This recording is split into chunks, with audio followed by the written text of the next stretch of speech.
What's up guys, in this short tutorial I'm going to show you how to make a Google Drive folder accessible to everyone.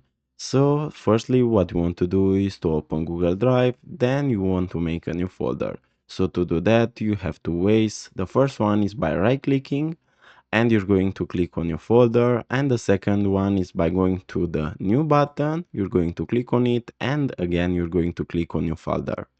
Now you want to name your folder. I'm going to name it name, then you're going to click on create. Now to make it accessible to everyone that joins the shared link, all you have to do is to open the folder.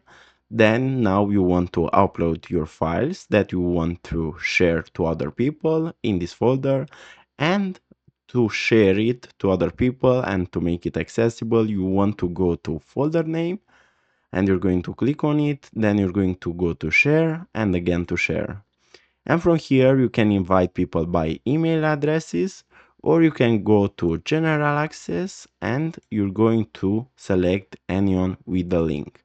Now if you copy this link and you share it, everyone who joins the folder by this link will have access to the Google Drive folder. So guys, this was the tutorial. Thanks for watching and don't forget to leave a like and subscribe to the channel.